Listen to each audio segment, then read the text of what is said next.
यह कहानी एक यतीम अलका की है। अलका के माँ बाप बचपन में ही गुजर गए थे। अलका का सिर एक भाई और भाभी लक्ष्मी थे। लक्ष्मी एक इंतहाई जालिम औरत थी। लक्ष्मी की माँ भी अपनी बेटी के घर में ही रहती थी। अलका, क्या कर रही हो? तुम अभी तक झाड़ू ही लगा रही हो और जल्दी जल्दी से हाथ चलाओ, इससे पहले कि तुम्हारा भाई उठ जाए। जी माँ जी। अरे अलका, ये क्या? तुमने अभी तक झाड़ू भी नहीं लगाया? अच्छा, ये सब छोड़ो। तुम्हारा भाई उठ गया है, जाओ जाकर उनके लिए नाश्ता बनाओ। हाँ, मुझे भी बहुत भूख लगी है। अच्छा, ऐसा कर, तू सफाई करने के बाद हमारे लिए भी नाश्ता बना ले। फिर अपने भाई के जाने के बाद बर्तन धो लेना और उसके बाद रात का खाना बना लेना। बिन माँ बाप की यतीम अलका चुपचाप ही घर के काम काज में लग जाती है। कुछ देर बाद वह अपने भाई के लिए नाश्ता बना लेती है। ये ले भैया, आपके गरम गरम पराठे और चाय। अलका, तुम्हारी एक भाभी भी है घर पर, फिर भी हमारे लिए हर रोज तुम ही खाना क्यों बनाती हो? ये सुनकर अलका अपने जालिम भाभी के डर से भाई को कुछ नहीं बताती और बात को घुमा फिरा देती है। अलका को पता था कि अगर उसने अपने भाई को कुछ बताया तो उसकी भाभी उसका जीना हराम कर देगी। भाई नाश्ता करके ऑफिस चला जाता है और भाभी और उनकी माँ भी नाश्ता करने बैठ जाती हैं। आखिर में जैसे ही अलका नाश्ता करने आती है, उसकी भाभी बड़बड़ाने लगती है। तुम्हारी औकात हमारे साथ कुर्सी पर बैठकर खाने की नहीं है। जाओ और नीचे बैठकर खाना खाओ। तुम्हारी हैसियत इस घर में एक नौकरानी की है। और हाँ, यह वाला खाना खा लो जो हमारे से बचा हुआ है। लेकिन भाभी, यह तो आप लोगों का बचा हुआ खाना है। हाँ तो क्या हुआ? इसे तो तुम अपनी खुशकिस्मती समझो कि झूठा खाना तुम्हें नसीब हो रहा है। और हाँ, खाना खाकर सारे बर्तन धो लेना। अब जाओ। अलका जमीन पर ही खाना खाने लगती है। दोनों माँ बेटी जाकर कमरे में आराम करती हैं और बेचारी अलका अकेले सारा काम करती है। ऐसे ही दिन गुजरते हैं। एक रोज मुझे एक काम के सिलसिले में दूसरे शहर जाना है। हमारे मालिक एक नई फैक्ट्री वहां लगवाना चाहते हैं। मैं कुछ महीने वहां रहूंगा, तब तक तुम सब अपना ख्याल रखना, ठीक है? भैया, आप मुझे छोड़कर जा रहे हो? चोर कर कहाँ जा रहा हूँ पगली, तेरे लिए ही तो मेहनत कर रहा हूँ ताकि तेरा एक अच्छे से कॉलेज में एडमिशन करा दूं। ये सुनकर दोनों माँ बेटी आग बगौला हो जाती हैं। भाई के जाने के बाद तो अब वो दोनों अलका पर और भी जुल्म करती हैं।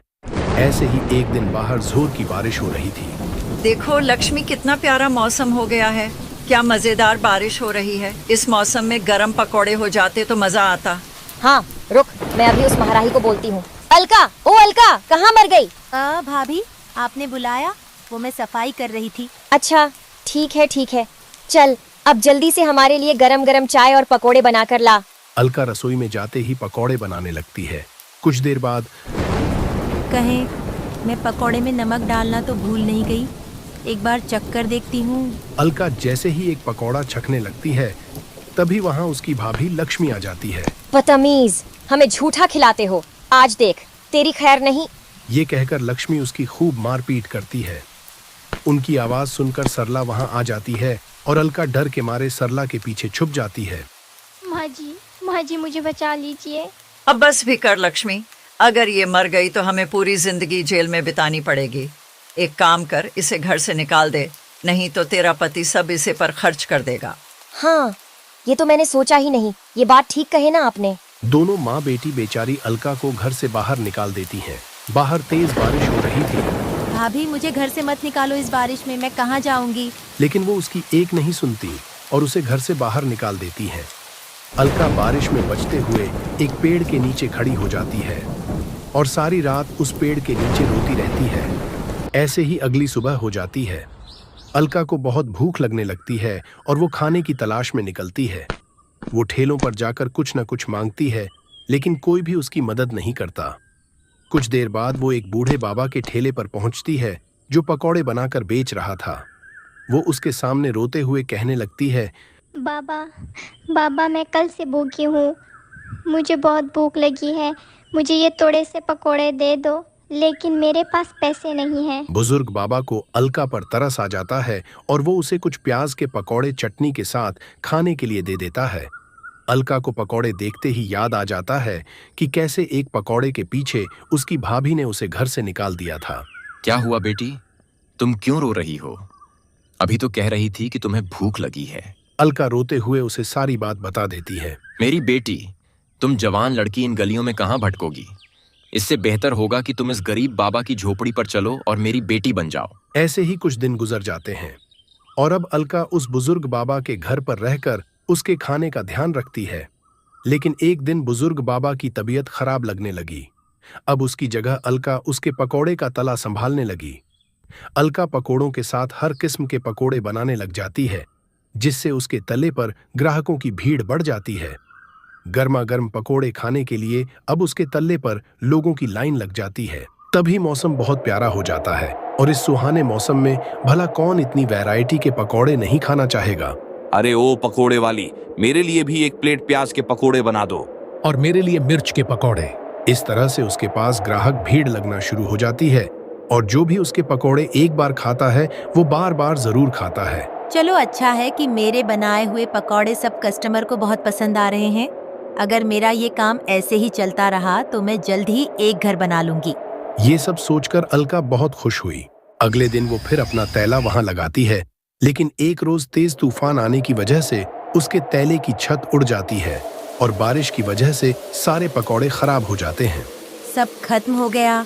इस बारिश ने तो सब खराब कर दिया। इस बारिश ने जो एक तरफ अलका को अपनी रोजी रोटी कमाने से भी गिरा दिया था, जबकि वहीं दूसरी तरफ उसकी भाभी और उसकी माँ पिज्जा और बर्गर ऑर्डर करके मजे से बारिश का लुत्फ उठा रही थीं। उधर रोते हुए अलका अपनी झोपड़ी पर जाती है, जहाँ सारी झोपड़ी में पानी भर गया होता है। अलका अपनी बदकिस्मती पर रोते हुए झोपड़ी से सारा पानी बाहर निकाल देती है। कुछ देर बाद वह उस बुजुर्ग बाबा की ओर देखती है। नहीं, मैं इतनी जल्दी हार नहीं मान सकती। बारिश में तो लोग पकौड़े के दीवाने होते हैं। ये बरसात का मौसम तो सबसे अच्छा मौसम है कमाई करने का। अगर मैं पकौड़ों के साथ चाय भी बेचूं तो अच्छा हो जाएगा। अलका ने हिम्मत नहीं हारी और अपने ताले को ठीक कर दिया। उसने एक बड़े से तरपाल के नीचे चाय और पकौड़े बेचने शुरू कर दिए। बारिश में लोग उसके तरपाल के नीचे पकौड़े खाने लगे। इसी तरह कुछ दिन गुजर जाते हैं और अब अलका दिन भर में 5,000 रुपए कमाने लगी है। एक रोज अलका का भाई कार से जा रहा था, तभी उसकी नजर उस टीले पर पड़ी। अरे, ये तो अपनी बहन अलका है, लेकिन ये यहाँ फुटपाथ पर पकोड़े क्यों बेच रही है? वह अपनी बहन अलका के पास जाता है। अपने भाई को देखकर अलका रोने लग जाती है। भैया, आप मुझे छोड़कर क्यों चले गए थे? देखो, आपके बिना मेरी हालत कैसी है। लेकिन बहन, तुम्हारे ये हालात कैसे हुए? इसके बाद अलका ने सारी बात अपने भाई को बता दी। अलका का भाई गुस्से में घर आता है। लक्ष्मी, लक्ष्मी, कहाँ हो तुम? अरे, आप वापस आ गए? रुकिए, मैं अभी आपके लिए पानी लाती हूँ। लेकिन तुम क्यों लाओगी? अलका कहाँ है, उससे कहो ना। अब मैं आपको किस तरह कहूँ? उसने तो हमें शर्मिंदा ही कर दिया। वो किसी लड़के के साथ भाग गई। ये सुनते ही अलका का भाई बहुत गुस्सा हुआ। शर्म नहीं आती तुम दोनों को? बहुत ही बेशर्म औरत हो तुम। तुम लोगों की वजह से आज मेरी बहन को पता नहीं किस किस तरह से अपना पेट पालना पड़ रहा है। और सुनो, तुम दोनों के लिए मेरे घर में कोई जगह नहीं है। अगर फिर यहां दिखाई दी तो मुंह तोड़ दूंगा। अब जाओ यहां से। उन दोनों माँ बेटी को अपनी गलती का एहसास हो जाता है और अलका से माफी मांगती है। और इसके बाद अलका उन दोनों को माफ कर देती है, जिसके बाद अलका उस बूढ़े बाबा को भी अपने घर ले आती है और अपने पकोड़े के बिजनेस को और भी बढ़ा देती है। वो एक बड़ा सा होटल खोलकर उसमें पकोड़े बेचती है और खूब पैसे कमाती है।